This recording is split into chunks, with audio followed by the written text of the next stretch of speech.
मैं तेरी अर्धांगिनी भाग 13। ऋषिकेश, चौधरी भवन। पुलिस सुनील को लेकर जा चुकी थी। सारे मेहमान भी चले गए थे। अब वहां पर सिर्फ परिवार वाले लोग ही थे। आज जो भी कुछ हुआ था उससे गायत्री जी के मन में एक डर बैठ गया था। वह हाथ जोड़ते हुए जानकी जी के पास जाती है और उनसे कहती है, जानकी, आज जो भी कुछ हुआ उसके लिए हमें माफ कर दो, लेकिन यकीन मानो जानकी, इन सब में हमारी आरू की कोई गलती नहीं है। और उसने तो जिसे अपना सब कुछ माना था, उसी ने आरू को चंद पैसों के लिए बेचना चाहा, लेकिन आरू ने इसका विरोध किया तो उसके एवज में हर रोज उसके साथ दरिंदगी करने लगा था वह हैवान। और उसने तो अपने बच्चे तक की परवाह नहीं की, उसे इस दुनिया में आने से पहले ही मार दिया। जानकी, हमारी आरू उतनी ही पवित्र है जितनी माँ गंगा है। प्लीज हमारी आराध्या को गलत मत समझना। जानकी जी गायत्री जी का हाथ पकड़कर कहती है, हम जानते हैं कि हमारी आराध्या बेकसूर है, इसलिए तुम्हें चिंता करने की कोई जरूरत नहीं है। और लोग क्या कहते हैं उससे हमें फर्क नहीं पड़ता। जानकी जी गायत्री जी के आंसू पोंछते हैं और उन्हें अपने गले से लगा लेती है। आनंद कहता है, प्रिंसेस बहुत गुस्से में आ गई है, हम देख कर आते हैं उन्हें। जानकी जी कहती है, रुकिए आनंद, आराध्या को शिवराज संभाल लेंगे। जानकी जी शिवराज की तरफ देखकर कहती है, आराध्या आपकी जिम्मेदारी है, उनके हर सुख दुख में आपको उनका भागीदार बनना है। जब वह टूटेगी तब आपको ही उन्हें संभालना होगा, और आज उन्हें आपकी जरूरत है। शिवराज, आपका और आराध्या का दर्द एक जैसा ही है, इसलिए बीती बातों को भूलकर आप दोनों को एक दूसरे का हमदर्द बनना होगा। आप संभाल लेंगे ना आराध्या को? शिवराज जानकी जी के हाथों को पकड़कर कहता है, आप निश्चिंत रहिए दादी माँ, हम आराध्या को अच्छे से संभाल लेंगे। शिवराज जब आराध्या के कमरे में आता है तो देखता है कि आराध्या अपने हाथ में डॉल को लिए बिस्तर पर बैठी हुई थी। आराध्या उस डॉल से बात कर रही थी। आराध्या कहती है, आई एम सॉरी बेबी, हम एक अच्छी मम्मा नहीं बन पाए, नहीं बचा पाए आपको। कितने सपने देखे थे हमने आपको लेकर, हर दिन इंतजार करते थे आपका इस दुनिया में आने का, लेकिन आप तो मम्मी को छोड़कर चले गए। काश हम आपको बचा पाते बेबी। ना हम एक अच्छी माँ बन पाए, ना बेटी। शिवराज आराध्या के सामने जाकर खड़ा हो जाता है और उसके सर पर अपना हाथ फेरता है। शिवराज कहता है, आराध्या। शिवराज की आवाज सुनकर आराध्या अपना सर उठाकर उसे देखती है और अपने आंसुओं को पोंछते हुए कहती है, क्या आप अब भी हमसे शादी करना चाहते हैं, जानते हुए भी कि हम अपने बच्चे को नहीं बचा पाए? वो जानते हुए भी कि हम एक अच्छी मां नहीं बन पाए, आप शिवांश की जिम्मेदारी हमें देंगे? शिवराज कहता है, हाँ, हम अभी भी आपसे ही शादी करेंगे और हमारे शिवांश की जिम्मेदारी भी आपकी ही होगी। और आपसे किसने कहा कि आप एक अच्छी माँ नहीं हैं? आप बहुत अच्छी माँ हैं आराध्या। आराध्या कहती है, नहीं, नहीं है हम एक अच्छी माँ, अगर होते तो अपने बच्चे को बचा लेते। शिवराज कहता है, होनी को कोई नहीं टाल सकता आराध्या, आपकी किस्मत में जो था वही हुआ है। आप बीती हुई बातों को मत पूछिए, उन्हें भूलकर आगे बढ़े। आराध्या कहती है, इतना आसान नहीं है बीती हुई बातों को भूलना, और अगर हम कोशिश भी करें तो ये समाज हमें भूलने नहीं देगा। शिवराज कहता है, समाज क्या सोचेगा यह मत सोचो आराध्या, यह समाज ना बहुत अजीब है। ये लोग नाकामयाब लोगों का मजाक बनाते हैं और कामयाब लोगों से जलते हैं। आराध्या कहती है, बोलना आसान है, लेकिन जिस पर बीतती है ना वही जानता है कि कितनी तकलीफ होती है जब बिना गलती के भी सब कोई आपको गुनहगार के जैसा देखे। आप ही बताएं शिव, क्या गलती थी हमारी? क्यों हमें इतनी सजा मिली? प्यार ही तो किया था ना, और बदले में सिर्फ प्यार ही तो चाहा था। क्यों पैसों के आगे हमारा प्यार बिक गया? बेख्याली में आराध्या ने शिवराज को शिव कहकर पुकारा, लेकिन वहीं आराध्या के मुंह से शिव सुनकर शिवराज की धड़कन बढ़ गई। हमने जिसे अपना सब कुछ माना था, सबके खिलाफ जाकर उसका साथ दिया। कि उसने ही हमारे ईमान को पैसों के लिए बेचना चाहा? क्यों हमारी हंसती खेलती दुनिया उजड़ गई? क्यों बिना गलती के हमारे बच्चे को सजा मिली? क्यों दुनिया में आने से पहले हमारे बच्चे की जान चली गई? हम बदकिस्मत है कि रोकर भी अपना दुख कम नहीं कर सकते, क्योंकि रोकर हम अपने आप को कमजोर नहीं करना चाहते। शिवराज कहता है, रोने से आप कमजोर नहीं होगी, बल्कि आपके अंदर का दर्द खत्म हो जाएगा। आज रो लीजिए आराध्या, हम वादा करते हैं कि हम आपको संभाल लेंगे। शिवराज ने आराध्या को अपने गले से लगा लिया। पहले तो आराध्या ने छूटना चाहा, लेकिन शिवराज की पकड़ इतनी मजबूत थी कि आराध्या उससे छूट नहीं पाई। थक हार कर आराध्या ने शिवराज के कंधे पर अपना सर रख लिया। देखते ही देखते आंसुओं का सैलाब उनकी आंखों से बहने लगा। आराध्या जार जार होकर रो रही थी। आराध्या का दर्द शिवराज अपने सीने में बखूबी महसूस कर रहा था। आराध्या के आंसू शिवराज के शर्ट को भिगो रहे थे। शिवराज आराध्या के बालों को सहला रहा था। आराध्या का रोना शिवराज को बहुत तकलीफ दे रहा था, लेकिन उसने आराध्या को रोने से नहीं रोका। रोते रोते आराध्या की सांसें उखड़ने लगी थी। शिवराज ने आराध्या को खुद से अलग किया और उसे चुप कराने लगा, लेकिन आराध्या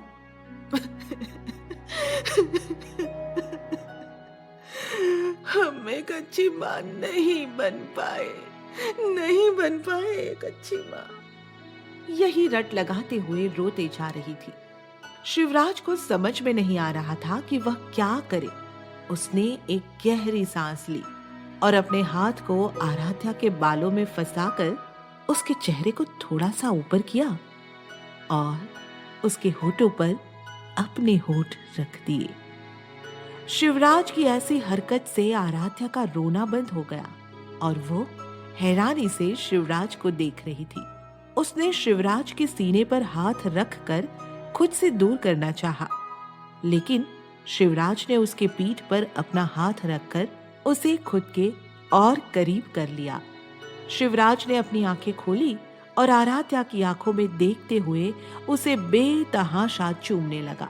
न जाने क्या था उस पल में कि आराध्या भी खुद को बहकने से रोक नहीं पाई और खुद भी शिवराज का साथ देने लगी। दोनों एक दूसरे को बहुत गहरी कीस कर रहे थे।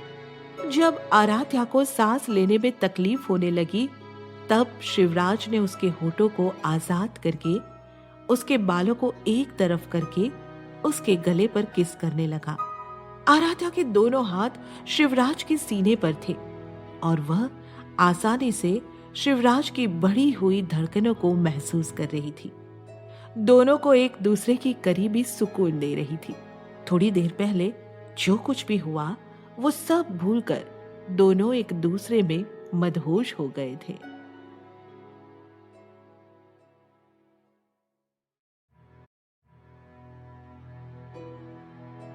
मैं तेरी अर्धांगिनी भाग 14। ऋषिकेश, चौधरी भवन, आराध्या के रूम का सीन। शिवराज को समझ ही नहीं आ रहा था कि वह आराध्या को कैसे चुप कराए। कुछ सोचकर उसने गहरी सांस में आराध्या को खुद से दूर करके उसके बालों में अपनी उंगलियों को फंसाकर उसके चेहरे को थोड़ा ऊपर किया और उसके मुलायम होठों पर अपने होठ रख दिए। शिवराज की ऐसी हरकत से आराध्या का रोना बंद हो गया और वह हैरानी से शिवराज को देखने लगी। आराध्या ने शिवराज के सीने पर हाथ रखकर उसे खुद से दूर करना चाहा, लेकिन शिवराज ने उसकी पीठ पर अपने हाथ रखकर उसे खुद के और करीब कर लिया। शिवराज ने अपनी आंखें खोली और आराध्या की आंखों में देखते हुए उसे बेतहाशा चूमने लगा। न जाने क्या था उस पल में जो आराध्या खुद को बहकने से रोक नहीं पाई और खुद भी शिवराज का साथ देने लगी। शिवराज ने आराध्या की पीठ पर अपनी पकड़ मजबूत कर दी। आराध्या के दोनों हाथ शिवराज के सीने पर थे। दोनों एक दूसरे को गहरी कीस कर रहे थे। आराध्या को सांस लेने में तकलीफ होने लगी थी। शिवराज ने उसके होठों को आजाद किया और उसके बालों को एक तरफ करके उसके गले पर किस करने लगा। आराध्या अपने दोनों हाथ शिवराज के सीने पर रखकर उसकी बढ़ी हुई धड़कनों को महसूस कर रही थी। कुछ देर पहले जो कुछ भी हुआ था, दोनों उसे भूलकर एक दूसरे को महसूस कर रहे थे। एक दूसरे की करीबी उन दोनों को सुकून दे रही थी। शिवराज कुछ और करता उससे पहले ही उन दोनों के कान में शिवांश की रोने की आवाज पड़ी, जो आराध्या के पास आने के लिए रो रहा था। आराध्या ने शिवराज को खुद से दूर किया और अपने कपड़े सही करके कमरे से बाहर निकल गई। उसकी हिम्मत ही नहीं हो रही थी शिवराज से नजरें मिलाने की। वहीं शिवराज भी अपनी बढ़ी हुई धड़कनों को संभाल रहा था।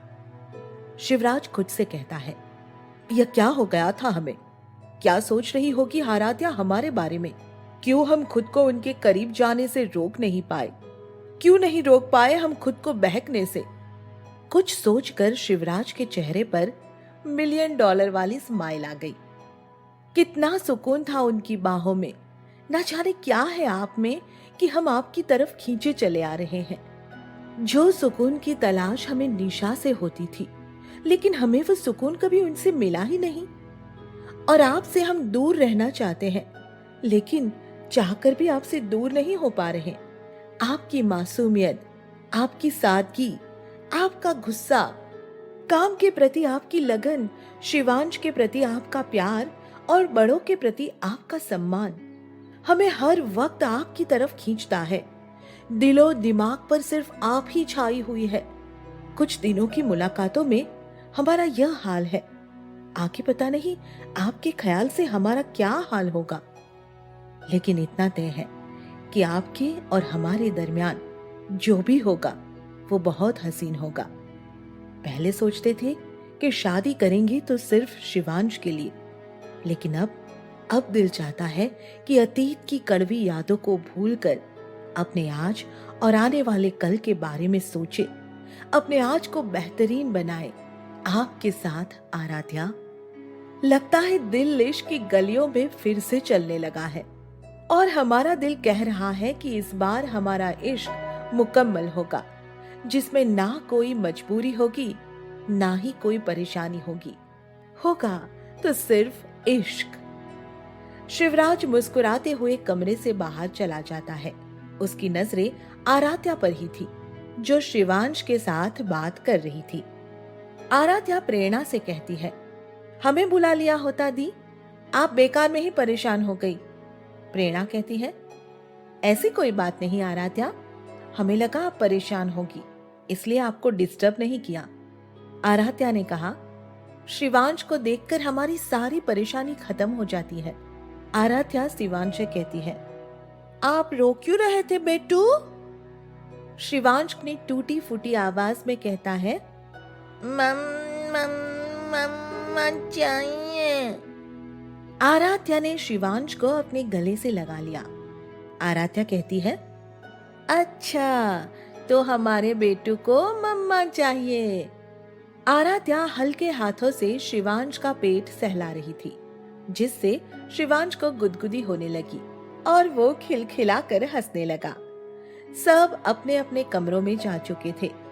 हॉल में सिर्फ शिवराज, आराध्या और शिवांश थे। आराध्या शिवांश को लेकर अपने कमरे में चली जाती है। शिवराज आराध्या से बात करना चाहता था, इसलिए वह भी आराध्या के कमरे में जाने लगा, लेकिन दरवाजे पर ही रुक गया, क्योंकि उसे समझ नहीं आ रहा था कि वह आराध्या से बात कैसे करे। आराध्या शिवांश को बेड पर लिटाकर उसे थपकी देकर सुला रही थी। उसकी नजर दरवाजे के पास खड़े शिवराज पर जाती है, जो किसी गहरी सोच में डूबा हुआ था। शिवराज को देखकर आराध्या की धड़कनें बढ़ जाती है। वो जल्दी ही शिवराज से अपनी नजरें हटाकर शिवांश पर टिका देती है। एक गहरी सांस लेकर शिवराज अंदर आता है और आराध्या से कहता है, आराध्या, हमें आपसे बात करनी है। आराध्या हाथों के इशारे से ही शिवराज को 5 मिनट रुकने के लिए कहती है। शिवराज कमरे में ही रखे हुए सोफे पर जाकर बैठ जाता है और आराध्या के फ्री होने का इंतजार करने लगता है। आराध्या शिवांश को सुलाकर शिवराज के सामने जाकर खड़ी हो जाती है। आराध्या कहती है, कहिए मिस्टर राठौर, आपको क्या कहना है? शिवराज नजरें उठाकर आराध्या को देखता है। उसे आराध्या के मुंह से मिस्टर राठौर सुनना बिल्कुल भी पसंद नहीं आया। शिवराज अपने मन में कहता है, मिस्टर राठौर, हमारे नाम में जैसे कोई कांटा लगा हुआ है जो इनको बोलने में चुभ जाएगा। शिवराज चिढ़ते हुए आराध्या से कहता है, you can call me bye my name. कितना अच्छा नाम है हमारा, शिवराज, इन शॉर्ट शिव। शिवराज के बोलने के तरीके से आराध्या को हंसी आ जाती है। बड़ी मुश्किल से वह अपनी हंसी को कंट्रोल कर देती है और शिवराज से कहती है, यही कहने आए थे आप शिवराज जी? शिवराज खड़े होते हुए आराध्या के करीब आता है और कहता है, शिव, ओनली शिव, जी मत कहिए, और हम यहाँ आपसे माफी मांगने आए हैं। उस वक्त जो भी हुआ उसके लिए हमें होश ही नहीं रहा और हम आपके करीब आ गए। हमें माफ कर दीजिए, आइंदा से। आराध्या शिवराज की बातों को बीच में ही काटते हुए कहती है, उस वक्त जो भी हुआ उसमें गलती दोनों की थी, इसलिए आप माफी ना मांगे। रात बहुत हो गई है, आपको सो जाना चाहिए। शिवराज हिम्मत करके आराध्या से कहता है, अगर आप बुरा ना माने तो क्या हम आपको एक बार हग कर सकते हैं? आराध्या कुछ देर शिवराज को देखती है तो वो बड़ी आस लगाए आराध्या को ही देख रहा था। आराध्या ने खुद से ही आगे बढ़कर शिवराज को गले से लगा लिया। शिवराज को गले लगाकर आराध्या अपने मन में सोचती है, पता नहीं क्यों, लेकिन आपके गले लगकर हमें बहुत सुकून मिलता है। ऐसा लगता है कि आपकी बाहों से ज्यादा सुरक्षित जगह हमारे लिए कोई हो ही नहीं सकती। शिवराज आराध्या एक दूसरे से अलग हो जाते हैं। शिवराज कहता है, शुभ रात्रि। आराध्या कहती है, शुभ रात्रि। शिवराज अपने कमरे में चला जाता है और आराध्या भी अपने कमरे का दरवाजा बंद करके शिवांश के बगल में आकर लेट जाती है।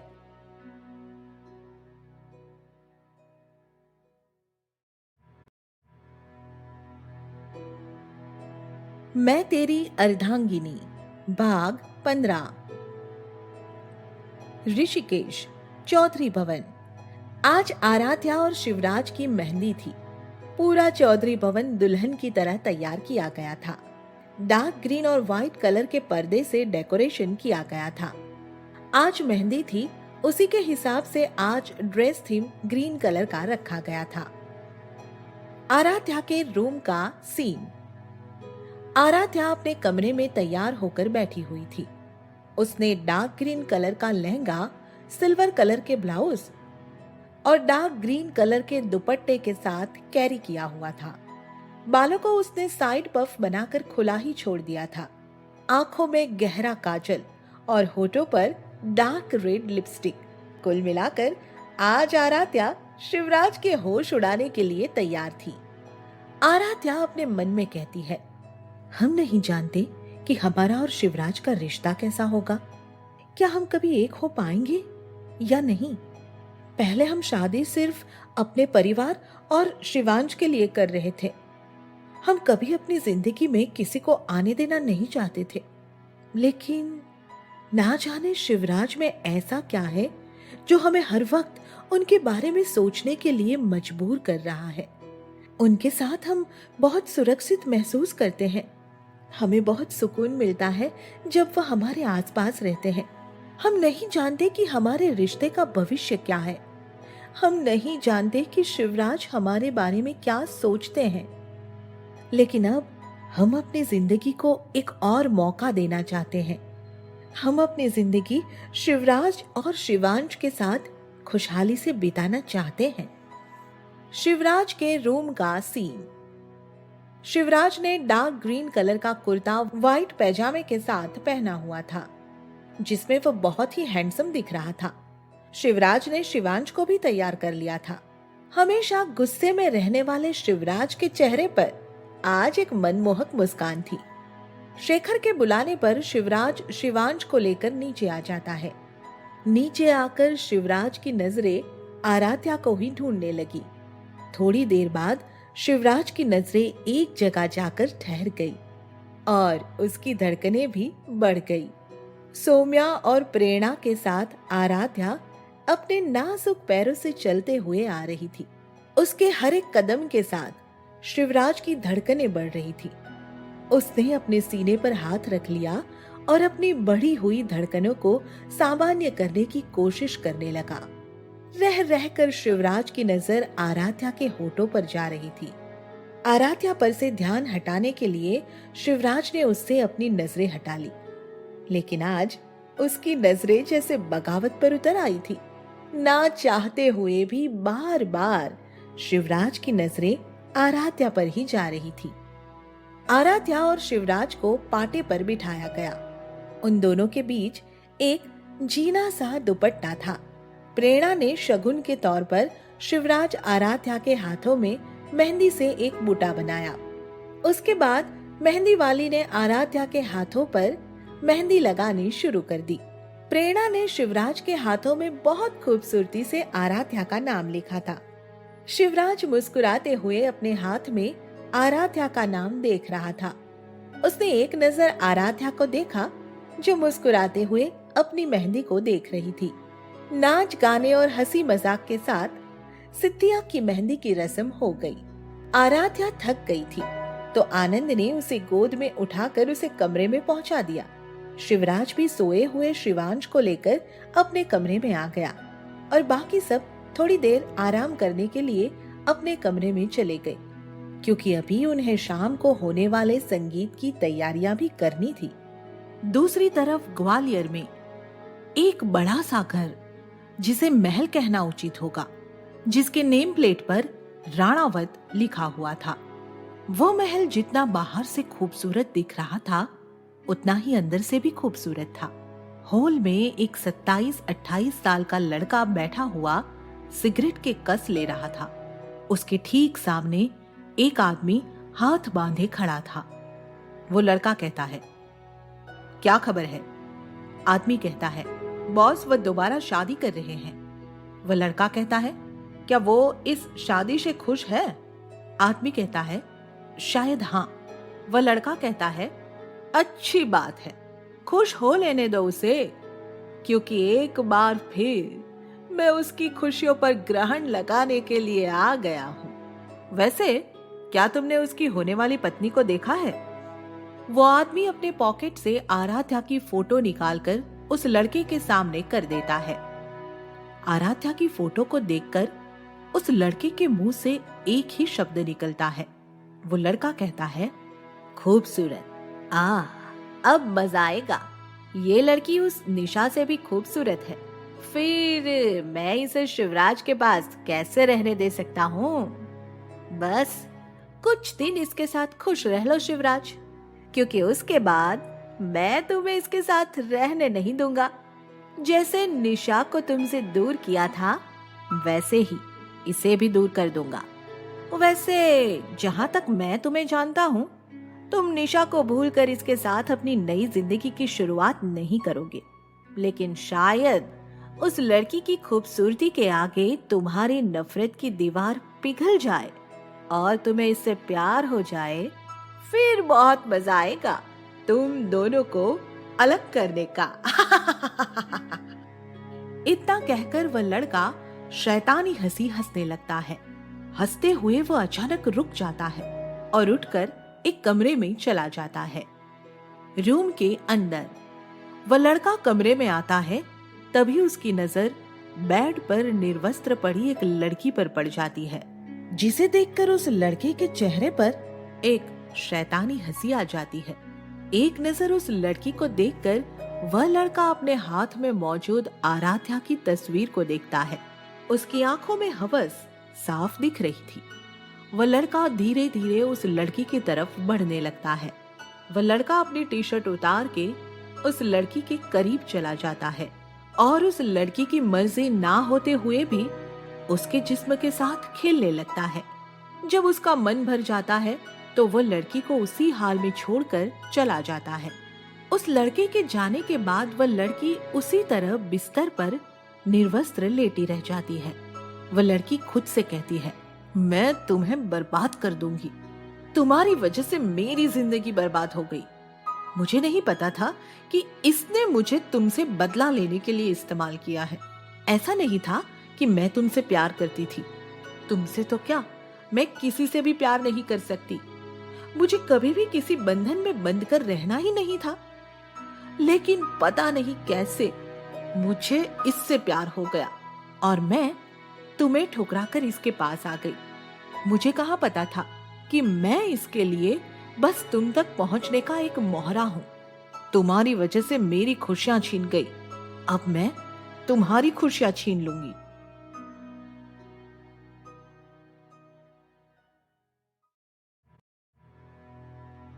मैं तेरी अर्धांगिनी भाग